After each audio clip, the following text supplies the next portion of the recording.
Imagine being born into unimaginable wealth. You are draped in the finest silks, adorned with rubies the size of pigeon eggs, and your very name commands respect from millions. You are a princess of Persia. History tells us these women were the envy of the world, icons of beauty and power.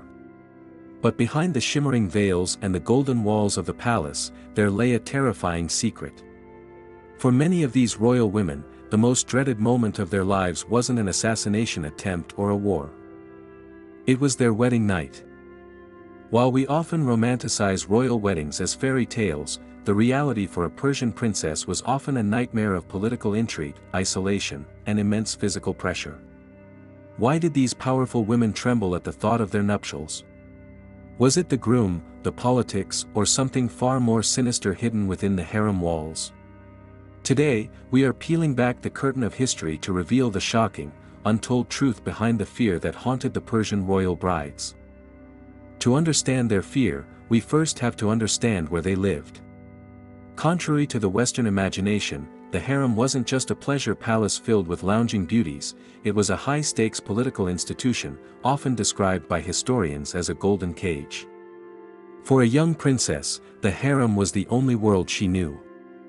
She grew up surrounded by mothers, aunts, and servants, protected from the gaze of any man who wasn't her father or brother.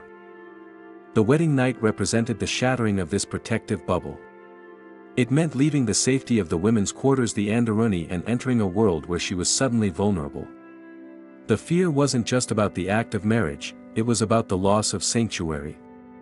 She was stepping out of the only safe space she had ever known and into a role where one wrong move could cost her status, her safety, or even her life.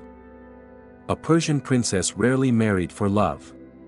In the Safavid and Qajar dynasties, marriage was a cold, hard political transaction. These women were the ultimate currency in peace treaties. A princess knew from a young age that she was a pawn to be traded to cement an alliance with a rival tribe, a powerful governor, or even a foreign enemy to keep the peace. The fear of the wedding night was often the fear of the enemy.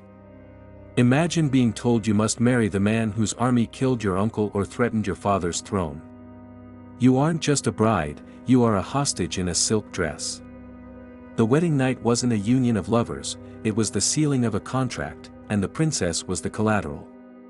She was sleeping next to a man who might view her not as a wife, but as a political necessity, or worse, a spy. We cannot look at this history without addressing the age factor. In many periods of Persian history, particularly during the Qajar era, royal betrothals happened when the bride was shockingly young. It was not uncommon for princesses to be engaged at age 7 and married by age 9, 12, or 13. For these young girls, the wedding night wasn't just emotionally daunting, it was a physical terror.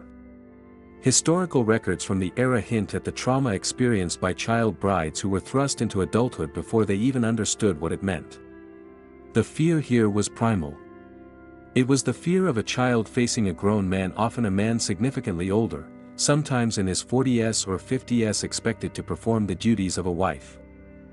This wasn't romance, for many, it was a frightening ordeal they had no power to stop. Perhaps the most visceral fear for any bride in the region, including royals, was the pressure of the blood-stained sheet. In traditional Persian society, a woman's entire value and the honor of her entire lineage rested on her virginity. The wedding night was the ultimate test. This wasn't a private matter between husband and wife. The proof of virginity was often expected to be displayed to the female elders of both families the next morning. The anxiety this caused was paralyzing. If a princess failed to bleed, it wasn't just a personal embarrassment, it could trigger a diplomatic crisis, the annulment of the marriage, or severe punishment. The weight of an entire empire's reputation effectively rested on her performance in the bedroom, adding a layer of psychological torture to the night. Meeting the stranger.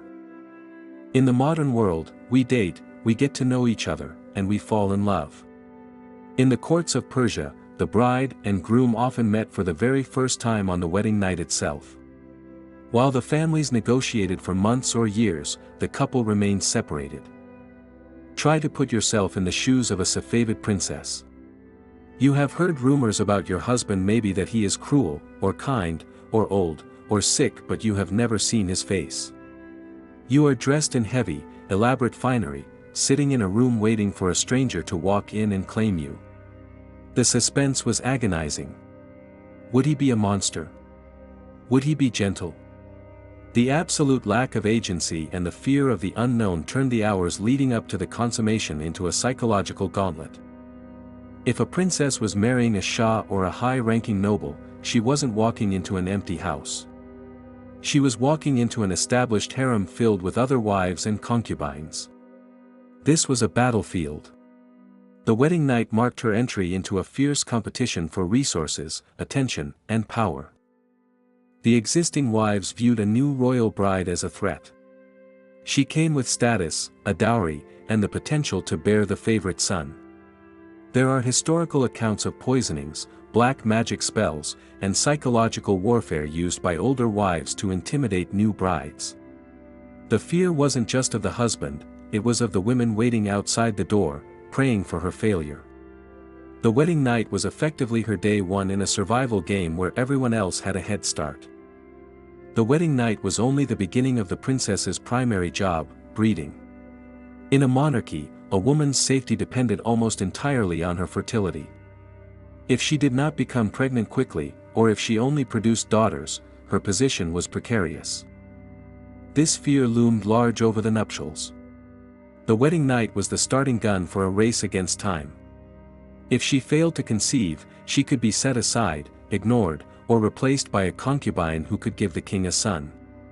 The princess knew that her luxury and security were conditional. She wasn't just a person, she was a vessel for the dynasty. The anxiety of "what if I can't?" began the moment the marriage contract was signed. Even if the wedding night was successful and she eventually bore a son, the fear didn't end, it evolved. In Persian and Ottoman royal traditions, the succession was often a bloodbath. When a new king took the throne, it was common practice to blind or execute his brothers to prevent civil war. A princess knew that by marrying a king and bearing his sons, she might be sentencing her own children to death. If her son didn't become the next king, he would likely be killed by the son of another wife. This horrifying reality cast a dark shadow over the marriage bed. Every intimacy carried the weight of future grief, knowing that the children born of this union entered a world where their own siblings were their deadliest enemies. Before we conclude, we must address a viral topic that often pops up when discussing Persian princesses, the internet legend of Princess Qajar. You've likely seen the photos of a woman with a mustache and a tutu, with captions claiming 13 men killed themselves for her love. While this makes for a great clickbait story, it's largely a myth. The woman often pictured is Princess Esmat al-Dawla, a daughter of Nasir al-Din Shah. While she was a real person and facial hair on women was considered attractive in 19th century Persia, the stories of mass suicides are exaggerated fiction. However, this myth distracts us from the real story. These women didn't need 13 suitors to make their lives dramatic, their reality was already filled with enough genuine fear and high-stakes politics to fill a dozen history books.